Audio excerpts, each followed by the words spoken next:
Então quem não assistir a aula agora, eu vou colocar disponível no YouTube, ok? Então estou iniciando a gravação da aula pelo Microsoft Teams e pela plataforma que eu tenho para a gente poder guardar essa aula, e quem perdeu assiste, portanto, lá no YouTube, ok? O tema da aula de hoje, eu deixei a anotação aí no Microsoft Teams, é segurado, ainda os tipos de segurados da Previdência Social. Não é isso? Nós já falamos na aula passada sobre os segurados empregados e vamos falar hoje sobre os segurados empregados domésticos. Faltou falar do segurado empregado doméstico e o segurado contribuinte individual. Como é que a gente faz para identificar esses tipos de segurados? Como eu expliquei na aula passada, nós temos aí duas categorias de segurados que nós já analisamos por ocasião da aula sobre contribuições sociais. E hoje esmiuçaremos principalmente os segurados contribuintes individuais, porque existem aquelas situações que não necessariamente se enquadram naquele conceito que a gente deu lá no início. O que foi que a gente identificou lá no início como contribuinte individual, lá quando a gente estava falando sobre contribuições sociais? Eu disse que o contribuinte individual podia ser de dois tipos: o contribuinte que eu chamei de autônomo e o contribuinte prestador de serviço. Quem é o segurado contribuinte individual autônomo? É aquele profissional liberal, aquela pessoa que exerce a atividade profissional por conta própria, portanto assumindo todos os riscos da profissão, só que ele presta serviço a uma pessoa física, né? Por que eu fiz essa distinção entre a pessoa física e a jurídica? Porque quem presta serviço a uma pessoa física contribui com uma alíquota percentual maior. Rosana, minha líder, entrou aí na sala também. Então, eu diferenciei o autônomo como aquele contribuinte individual que presta serviço a uma pessoa física e, em consequência, o prestador de serviço, aquele contribuinte individual também, a pessoa que exerce a atividade por conta própria, que assume os riscos da atividade empresarial, porém ele presta serviço para uma pessoa jurídica. Então a forma de contribuição desse trabalhador, contribuinte individual, de uma pessoa jurídica que presta serviço a uma pessoa jurídica é diferente. Ele vai contribuir com 11%, porque a pessoa jurídica vai recolher aquela contribuição patronal, que é de 20% sobre a folha de pagamento, e aí pode haver esse desconto na contribuição do contribuinte individual que presta serviço a uma pessoa jurídica. Eu só atentei na época para o fato de que, se essa pessoa jurídica ela for isenta da contribuição patronal, acaba que a contribuição do contribuinte individual acaba sendo igual à do contribuinte individual autônomo, aquele que presta serviço a pessoa física, de 20% também. Só que a diferença é que essa contribuição de 11% ela é descontada do pagamento que é feito para o prestador de serviço. Então, no caso da pessoa jurídica isenta da contribuição previdenciária, ela vai fazer o desconto de 20% sobre o pagamento desse prestador de serviço para direcionar aí para a Receita Federal do Brasil, que é o órgão responsável pelo recolhimento dessas contribuições. Então nós já temos dois conceitos diferentes aí para esse contribuinte individual, só que existem mais conceitos, ok? Então o tema da aula de hoje, isso tudo foi para a gente poder situar vocês qual é o tema da aula de hoje. Nós falaremos sobre segurados empregados domésticos e o segurado contribuinte individual. No final, quando a gente estiver tratando do contribuinte individual, eu irei introduzir o conceito de conceito de segurado especial. Conceito de segurado especial a gente vai trabalhar na próxima aula, porque é um conceito que tem mais detalhes, Tem situações que caracterizam e que descaracterizam a condição de segurado especial, que é aquele trabalhador rural, pescador artesanal. Então, a gente vai precisar ver com mais calma e mais detalhadamente a condição de segurado especial. Então, hoje falaremos exclusivamente, vai ser uma aula mais curta, mais rápida. Nós vamos falar exclusivamente sobre empregado doméstico e o contribuinte individual, os tipos e as espécies de contribuintes individuais, tá joia? E aí eu vou tentar abordar um pouquinho a questão do contribuinte individual de baixa renda, né? Porque a gente está vendo aí muito na televisão a questão do auxílio emergencial, aquelas pessoas que têm direito ao auxílio emergencial, e aí eu preciso sim tocar nesse assunto do contribuinte individual que tem direito ao auxílio emergencial, tá joia? Então, vamos começar aí falando. Quem tiver qualquer dúvida, pode fazer as perguntas pelo áudio mesmo, é só abrir o áudio, eu vou ver aqui brilhando na tela a pessoa que quer falar, e aí vocês podem começar a perguntar, tá joia? Então vamos lá. Primeiro, vamos falar do empregado doméstico, que foi uma categoria que faltou a gente falar na aula passada. O empregado doméstico, ele se diferencia do empregado comum. A gente viu que o empregado comum exerce sua atividade com subordinação, onerosidade, não eventualidade, a uma empresa, né? A diferença de conceito em relação ao empregado doméstico está relacionada a duas coisas principalmente. Primeira característica que é própria do empregado doméstico é o fato dele exercer uma atividade que não está voltada à lucratividade do seu empregador, ok? Então, mesmo que seja uma atividade acessória, se essa atividade acessória vem para auxiliar o empregador a obter lucro, como o caso, por exemplo, de uma faxineira que trabalha em uma empresa de vendas externas, né? Uma empresa de venda de cosméticos. Essa faxineira está exercendo uma atividade acessória, mas que auxilia a empresa a buscar lucratividade. Então, nessa situação, não há necessidade que a atividade em si traga lucro, mas a atividade em si tem que ser uma atividade que está dentro do esquema empresarial, que irá facilitar ou de alguma forma permitir que o empregador obtenha o lucro. No caso do empregado doméstico, a atividade acessória ou não que ele exerce é dentro de um ambiente que não visualiza ou não tem como finalidade a lucratividade do empregador. Então, há necessidade de se ter muito cuidado no enquadramento desse tipo de segurado da Previdência, porque ele contribui de maneira diferente, ele tem um contratante diferente, o empregador doméstico é diferente do empregador comum, certo? A contribuição previdenciária do empregador comum é diferenciada. Então, a gente faz, do empregador doméstico é diferenciada, porque o empregador doméstico paga apenas 8% do que ele paga para o segurado empregado doméstico. Já a empresa, né, o empregador comum, recolhe 20% sobre a folha de pagamento, mais aqueles adicionais que a gente viu do RAT, né, o FAP aplicado sobre o RAT, o adicional ao RAT. Então, tem uma série de contribuições diferentes. O empregador do segurado empregado. Segurado empregado doméstico tem um empregador que é um empregador doméstico que tem um tratamento também diferenciado. Então, a primeira característica que a gente vai identificar no empregado doméstico é o fato de que sua atividade não está direta ou indiretamente ligada à lucratividade obtida pelo empregador doméstico, certo? E aí, se o empregador doméstico, por exemplo, pegar esse empregado e colocar ele para exercer uma atividade, como, por exemplo, você vai cozinhar as quentinhas aqui que eu vou vender as quentinhas. Então, dentro de casa você vai arrumar a casa e vai me ajudar para produzir essas quentinhas que eu vou vender lá fora.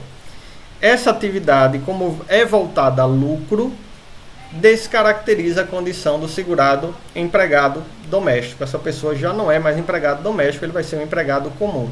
A categoria de segurado muda. A relação entre o empregador e o empregado também irá mudar no mesmo patamar. Ok? Então, primeira característica, muito importante, a atividade não pode ser voltada nem direta nem indiretamente a uma atividade que busque a lucratividade. Segunda característica é a própria figura do empregador. O empregador doméstico está caracterizado lá no artigo 14, inciso 2 da Lei 8213 de 91, certo? O empregador doméstico é, segundo o artigo 14, inciso 2 da Lei 8213, a pessoa ou família que admite a seu serviço, sem finalidade lucrativa, o empregado doméstico. O que é que caracteriza, portanto, o empregador doméstico? Ele ser uma pessoa física, individual, portanto, ou uma família. E o exercício da atividade, portanto, é prestado a uma pessoa ou a uma família específica. O conceito de família, ele é alargado no direito previdenciário. A gente não tem apenas aquela situação de uma família tradicional. Dois amigos que morem juntos podem contratar uma empregada doméstica, e essa empregada doméstica estará, sim, exercendo a sua atividade em ambiente familiar. Uma república de estudantes, em que os estudantes não têm relação de parentesco nenhum com o outro, podem admitir uma empregada doméstica. Por quê? O conceito de família para o direito previdenciário, assim como no geral, ele é alargado para considerar e enquadrar o segurado empregado na condição de empregado doméstico. Ok? Ficou claro isso? Ai, vocês são tão calados quando estão aqui nesse computador. Não vejo a hora de acabar essa quarentena. Vocês ficam muito calados aí olhando. Acho que estão comendo pipoca, esse tipo de coisa, né? Laina, oi Laina. Olá! Agora, gostei sim, muito bem, tem que ser assim. Pelo menos estou vendo vocês. É um negócio muito triste ficar olhando para a tela de computador, assim, para falar. Olha, quem é essa menininha? Oi, neném. Ah, ele dando tchau aí. Ai, não pode chamar de neném não, que é uma moça já. Tudo bem? Pronto. Então, fechamos aí o conceito de empregado doméstico. Vamos para... Não tenho tanta dificuldade assim na identificação do empregado doméstico. Vamos para agora os contribuintes individuais, certo? Contribuinte individual está lá no artigo 11 da Lei 8213, certo? Inciso... Eu vou cortar aqui o microfone. Pronto, aqui está ótimo.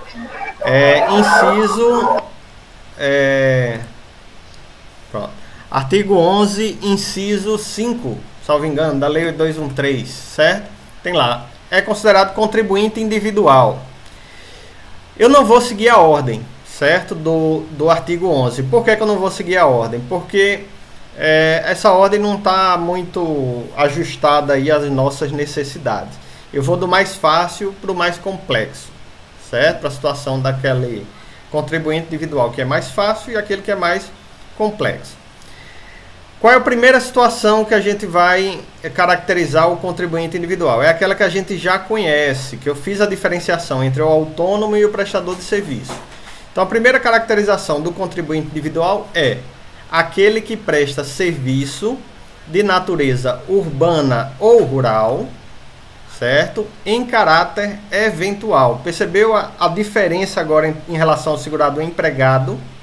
O contribuinte individual exerce a sua atividade em caráter eventual. Não existe a não eventualidade, a habitualidade e a permanência da atividade profissional no caso do contribuinte individual. Por isso, esse é o conceito mais geral que existe acerca do contribuinte individual. É aquela pessoa que prestam serviço de natureza urbana ou rural em caráter eventual. Principal característica da relação entre o contribuinte individual e o seu contratante é, portanto, a eventualidade. E aí o conceito continua. Há uma ou mais empresas. Não há necessidade de você estar vinculado a apenas uma empresa. Como a gente trata o contribuinte individual como um profissional liberal, não é assim que a gente trata ele, o profissional liberal, ele pode sim fazer contrato ou contratar com diversos contratantes. Não há essa exclusividade na prestação do serviço do contribuinte individual, certo? Primeiro conceito, claro, é aquele que presta serviço a uma empresa. Portanto, o que é empresa para o direito previdenciário? Empresa para o direito previdenciário também tem um conceito alargado como o conceito de família. Para o direito previdenciário, a empresa não é aquela empresa do direito empresarial. Não necessita ter uma estrutura empresarial para ser considerada empresa no direito previdenciário. Então, o que é considerado empresa para o direito previdenciário? Esse conceito vai estar também no artigo 14, que a gente analisou, porém no inciso 1º e no seu parágrafo único.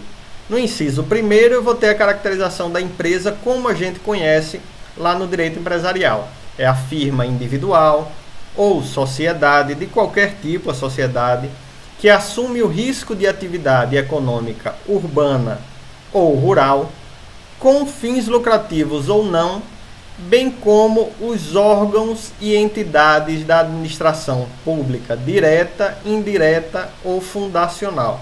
Aí já muda um pouquinho o conceito de empresa para o direito previdenciário. Admite-se como empresa para o direito previdenciário também órgãos e entidades da administração pública, direta, indireta ou fundacional.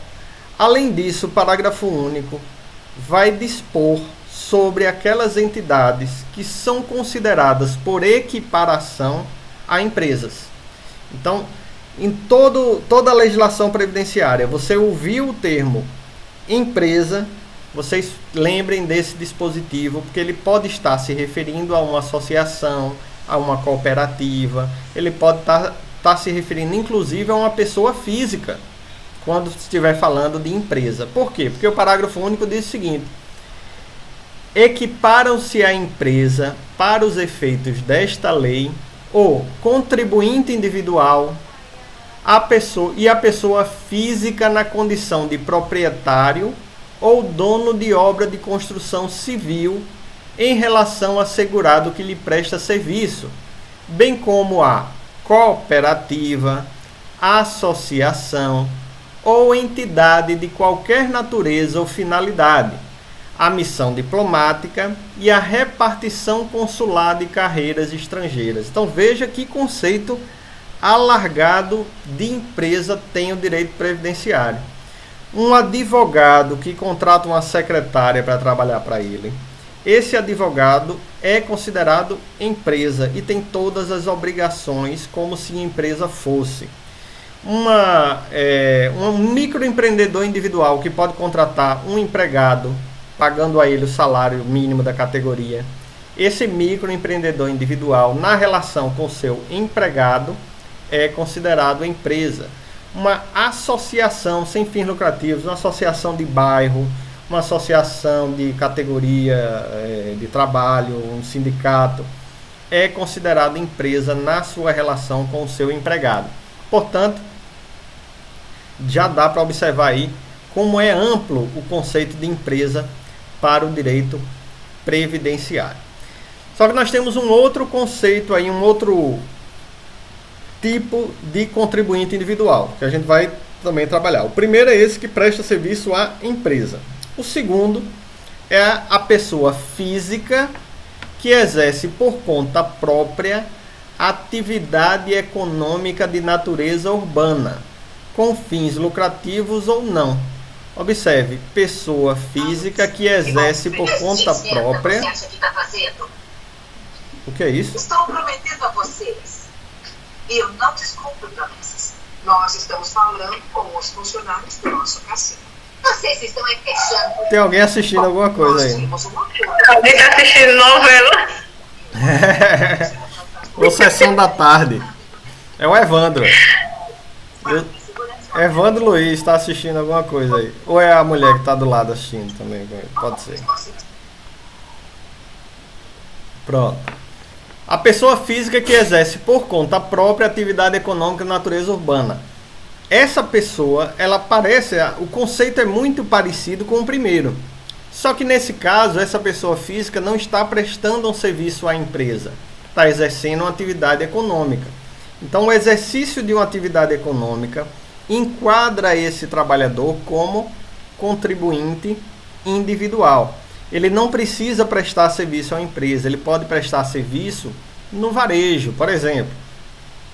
É um camelô, é um pequeno comerciante, é um advogado que está prestando serviço a pessoas físicas, certo? Então ele é considerado contribuinte individual. Ele não precisa estar prestando serviço à empresa numa daquelas categorias que a gente viu no artigo 14. Ele pode simplesmente ter colocado uma banquinha dele na frente de casa e começar a comercializar cachorro-quente, bala, qualquer coisa que ele vai ser sim um contribuinte individual reconhecido pela Previdência Social, ok?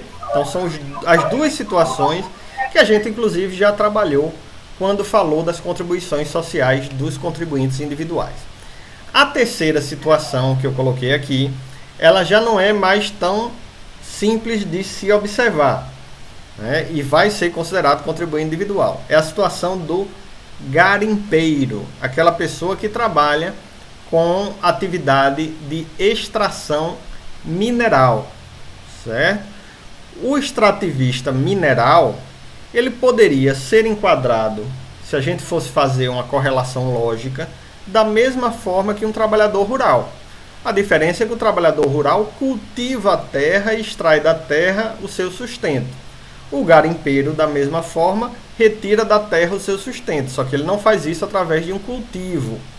Apesar disso, o trabalhador rural que usa o trabalho da terra para o seu próprio sustento, ele não necessariamente tem o mesmo enquadramento do garimpeiro. O garimpeiro, ele é contribuinte individual, ele precisa contribuir para a Previdência sobre um salário de contribuição. Lembra que a gente falou que a base de cálculo da contribuição do contribuinte individual é um salário de contribuição, mas ele não tem um salário efetivo, ele não recebe uma remuneração efetiva. Então, por que é que o garimpeiro não pode ser considerado um produtor rural? Da mesma forma, um segurado especial. Porque a extração mineral, o ouro que ele tira da terra, não pode ser tributado mais de uma vez. Só existe uma tributação por força da Constituição sobre o ouro, que é a tributação do Imposto sobre Operações Financeiras. Então, se eu incidisse sobre a comercialização do ouro, algum outro tipo de contribuição para a Previdência Social, eu estaria aumentando o valor do ouro e isso acarretaria um impacto na economia. O que é que se faz então? Coloca o garimpeiro na condição de contribuinte individual e a contribuição dele para a Previdência é por fora, independentemente da sua comercialização da produção mineral, certo? Então, o garimpeiro, apesar de já estar começando a ficar mais difícil você identificar o garimpeiro como um contribuinte individual, ele é, de fato, para a legislação previdenciária, contribuinte individual. Ele contribui à parte com um salário de contribuição que às vezes não existe, mas ele é obrigado a contribuir em cima daquele valor mínimo previsto na legislação, certo? Então, já vimos 3 situações de enquadramento do contribuinte individual. A primeira é o trabalhador que exerce por conta própria a atividade para uma empresa. A segunda é aquele que exerce uma atividade econômica para uma pessoa física ou para o público em geral. E a terceira é do garimpeiro. A quarta situação é a do ministro de confissão religiosa e o membro de instituto de vida consagrada, de congregação ou de ordem religiosa. que é o padre, o pastor, aquela pessoa que exerce a atividade eclesiástica, né? O babalorixá, qualquer pessoa que seja considerado ministro de confissão religiosa ou membro de instituto de vida consagrada, é considerado contribuinte individual. Aí foi uma sacada da legislação previdenciária, porque se ele fosse considerado empregado, as igrejas, os templos são isentas da contribuição patronal. Em sendo empregado, eles pagam em cima daquela tabela lá. Os percentuais são menores de contribuição previdenciária. Já como contribuinte individual, não. A Receita, o INSS, se beneficia de uma contribuição maior de contribuinte individual, que é de 20% sobre o seu salário de contribuição. Então foi padre, babalorixá, pastor, bispo, apóstolo, não importa a designação desse trabalhador.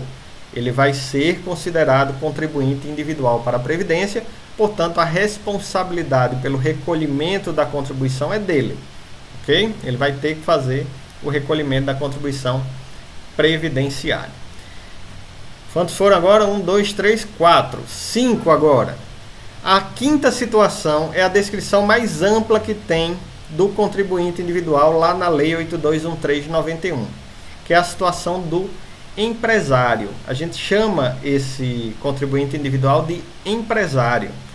Mas, de fato, como é que está na legislação a descrição? Olha, preste atenção como é complexa essa descrição que está lá. Está na linha F do inciso 5 do artigo 11 da Lei 8213. Diz assim: o titular de firma individual, urbana ou rural, o diretor não empregado e o membro de conselho de administração de sociedade anônima, o sócio solidário, o sócio de indústria, o sócio gerente e o sócio cotista que recebam remuneração decorrente do seu trabalho em empresa urbana ou rural, e o associado eleito para cargo de direção em cooperativa, associação ou entidade de qualquer natureza ou finalidade, bem como o síndico ou administrador eleito para exercer atividade de direção condominial, desde que recebam remuneração. Qual é a situação de todos esses aí que estão descritos? Você está à frente de uma pessoa jurídica, tem a finalidade lucrativa ou não, seja um condomínio, seja uma associação, seja um sindicato, e é remunerado por isso. Você é sócio cotista de uma empresa, de uma sociedade limitada. E como sócio cotista, você recebe uma remuneração mensal pelo fato de você ocupar um cargo de diretor de marketing, diretor financeiro ou diretor executivo da empresa. Se você recebe essa remuneração vem para você na forma de pro labore, é como a gente chama a remuneração que é paga ao sócio da empresa, é o pro labore. Esse pro labore é o salário de contribuição que vai servir de base para o pagamento da contribuição previdenciária do contribuinte individual empresário. Veja bem, o sócio ele não pode ser empregado de si mesmo, empregado da sua própria empresa. Então ele não é enquadrado como empregado, ele é um contribuinte individual. Ele contribui como uma pessoa que exerce a sua atividade de maneira livre, ele é um liberal. E aí o que é que ocorre? Lá no escritório, por exemplo, no meu escritório de advocacia, eu exerço uma atividade que receba um prolabore mensal. Então, além dos lucros e despesas da empresa que a gente tem que arcar, existe um valor que é pago a título de prolabore. Então, você tem um escritório de advocacia em que um dos integrantes desse escritório de advocacia exerce uma atividade de gerência, exerce uma atividade de administração e recebe uma remuneração para isso, ele é contribuinte individual, ele não é empregado do escritório de advocacia, ok? Então, por isso, a contribuição é feita de maneira diferenciada. Muito cuidado com o síndico de condomínio. O concurso público gosta muito de pegar essa figura do síndico de condomínio Porque o síndico de condomínio muitas vezes não recebe uma remuneração direta pela atividade de síndico. Ele tem uma isenção da taxa condominial, não é isso? Então, no lugar dele receber uma remuneração dos outros condôminos, pelo fato dele ser condômino também, ele garante aí, ele tem direito a uma isenção da taxa condominial. Essa isenção é de fato remuneração. Então ele não precisa estar recebendo uma quantia em dinheiro em mãos dele. Ele pode muito simplesmente receber a isenção e vai ser considerado contribuinte individual. Ele vai ter que recolher para a Previdência Social a contribuição previdenciária. Muitos condomínios nem fazem isso. Dão a isenção para o síndico, mas não pagam INSS. Podem ser cobrados. A Receita Federal pode ir lá e notificar o condomínio para pagar a contribuição previdenciária do síndico do condomínio, que tem direito à isenção, mas não tem direito a uma remuneração efetiva. Ok? Membro de cooperativa também, né? Sócio de indústria, sócio gerente, por aí vai. Qualquer que seja a designação. Nesse conceito de empresário, muita atenção porque eu vou falar aqui. Vocês podem enquadrar o microempreendedor individual. Então, o microempreendedor individual não é uma categoria diferente de segurado. É uma categoria de segurado contribuinte individual. É um tipo de segurado contribuinte individual. Então, microempreendedor individual é, para a Previdência, um contribuinte individual. O que é que ele tem de diferente dos outros contribuintes individuais? É o fato dele pagar uma contribuição previdenciária menor. Por que ele paga uma contribuição previdenciária menor?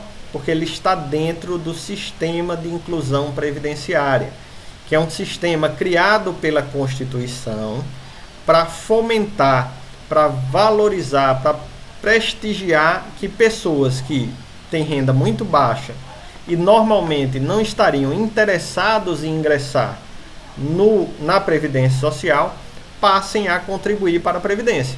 Então esses microempreendedores individuais são trabalhadores profissionais liberais, empresários, pequenos empresários, que pelo pouco recurso que tem ao final do mês, pela dificuldade que tem a atividade empresarial, eles acabam tendo que optar por um sistema de contribuição mais favorável, mais simples. A alíquota de contribuição previdenciária do microempreendedor individual é de 5% sobre o salário mínimo. 5% sobre o salário mínimo, que vai lhe garantir lá na frente um benefício de um salário mínimo.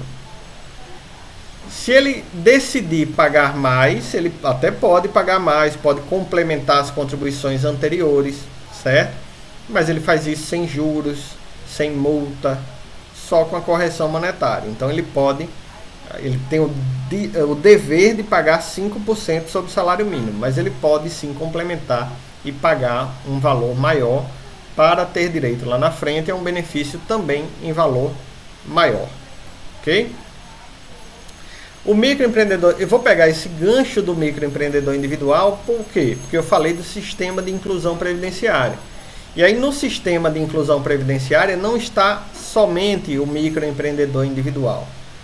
O contribuinte individual de baixa renda também está incluído nesse sistema de inclusão previdenciária. Só que esse sistema de inclusão previdenciária para o contribuinte individual de baixa renda garante também uma redução de alíquota para ele, mas é uma redução que vai a 11%. Dos 20% que ele teria que pagar, reduz para 11% a contribuição previdenciária do contribuinte individual de baixa renda, que é aquela pessoa que recebe mensalmente aí um salário mínimo no máximo da remuneração dele como contribuinte individual, ok? Ele só consegue apurar por mês aí um salário mínimo. Então está o microempreendedor individual, o contribuinte individual, o facultativo de baixa renda, que é aquele estudante, a dona de casa que exerce sua atividade em ambiente familiar, no próprio ambiente familiar, sem finalidade lucrativa, em família de baixa renda, e o trabalhador informal. Então, olha as categorias: trabalhador informal, dona de casa ou facultativo de baixa renda, contribuinte individual de baixa renda e o microempreendedor individual. Todas essas categorias de trabalhadores têm direito ao auxílio emergencial que o governo está oferecendo aí, né, através de uma lei que foi aprovada no Congresso Nacional, no valor de R$ 600 por mês durante 3 meses. Então, os segurados dessa condição, que estão inclusos aí no sistema de inclusão previdenciária, fazem jus ao auxílio emergencial que está sendo pago nesse momento pelo governo federal, certo? Existem outros critérios para o recebimento desse auxílio emergencial? Existe. Tem que ser maior de 18 anos, tem que ter uma renda familiar de até meio salário mínimo por cabeça, ou total de 3 salários mínimos, que está R$ 3.150. Tem que não ter um emprego formal, ele não pode ser segurado ou empregado, ou estar vinculado a a administração pública com algum cargo. Não pode ser servidor efetivo, nem servidor comissionado. Também não pode estar recebendo seguro-desemprego, não pode estar recebendo nenhum benefício previdenciário, exceto o auxílio acidente. Não pode estar recebendo nenhum benefício assistencial, como o BPC para o idoso, o BPC para o deficiente, os programas de transferência de renda. Só podem estar recebendo o Bolsa Família. No caso de estar recebendo o Bolsa Família, eles podem receber, podem substituir o Bolsa Família pelo auxílio emergencial, caso o auxílio emergencial seja melhor. 2 integrantes de cada família que podem ter direito ao auxílio emergencial, que é um benefício assistencial, não é um benefício previdenciário. Então, 2 pessoas podem receber o auxílio emergencial na mesma família, ou um auxílio emergencial e um Bolsa Família, certo? De 2 pessoas diferentes. Uma família uma família monoparental, em que a chefe da família, a cabeça da família é a mulher, pode dobrar o valor do auxílio emergencial, receber 2 vezes o auxílio emergencial. Então, a categoria de contribuintes individuais de baixa renda, trabalhador informal e o facultativo de baixa renda, portanto, fazem jus a esse auxílio emergencial do governo. Já estou atualizando vocês com relação a essas categorias, tá joia? Já vimos quantas? 1, 2, 3, 4, 5 situações, aí incluído o microempreendedor individual, que são considerados contribuintes individuais da Previdência. Vamos para a 6ª situação. A 6ª situação é do brasileiro civil que trabalha no exterior para organismo oficial internacional do qual o Brasil é membro efetivo, ainda que lá domiciliado e contratado, salvo quando coberto por regime próprio de previdência social. Essa situação é muito parecida com aquela situação que enquadra esse trabalhador como segurado empregado da União. Mas a situação é diferente, vou explicar. No caso que a gente viu lá do enquadramento como segurado empregado, é a União que está contratando o brasileiro ou estrangeiro para trabalhar para ela. Então, a União contrata um brasileiro aqui no Brasil para trabalhar na Organização das Nações Unidas em Nova York, certo? Esse brasileiro vai trabalhar para a União, não é para a ONU, não é para a Organização das Nações Unidas. A Organização das Nações Unidas tem o seu próprio corpo de funcionários. Nessa situação, é o Brasil, é a União que está contratando uma pessoa para ir lá para fora.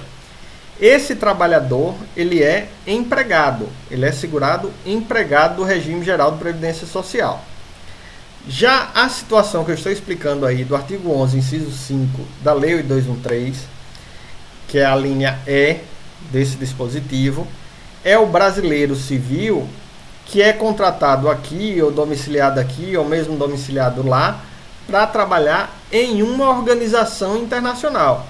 Então, quem contrata ele é a organização internacional. No exemplo que eu dei, seria a própria ONU. A Organização das Nações Unidas está contratando um brasileiro, seja ele domiciliado aqui, seja ele domiciliado no exterior. E o Brasil faz parte dessa organização. A única exigência que tem aí é que o Brasil faça parte dessa organização. Porque nesse caso, esse brasileiro tem que ter a garantia de proteção previdenciária. Então ele vai estar protegido pela Previdência Social brasileira. Só que tem uma exceção. O próprio dispositivo excetua aquela situação do sujeito, do brasileiro, já ter um regime próprio de previdência oferecido pela organização internacional, pelo organismo internacional. Então, é a ONU oferecendo a esse brasileiro um regime próprio de previdência. Nessa situação, ele já vai ter a proteção previdenciária, não é a proteção previdenciária brasileira, mas é uma proteção previdenciária que vai auxiliar ele no momento de sua aposentadoria. Então, o regime geral brasileiro, ele é facultativo, ele não é obrigatório, ok? Então, é uma situação diferente da outra que a gente viu, porque nesse caso, quem está contratando é o organismo internacional, não é o Brasil efetivamente. E por último, a última situação prevista para o contribuinte individual, que como eu disse, vai nos introduzir ao conceito de segurado especial. Então, vamos conseguir aí diferenciar o que é contribuinte individual e o que é segurado especial a partir dessa descrição que eu vou fazer aqui, que está logo no início do artigo 11, inciso 5 da Lei 8213, que diz assim: a pessoa física, proprietária ou não, que explora atividade agropecuária. Veja, ele é um produtor rural, explora atividade agropecuária a qualquer título.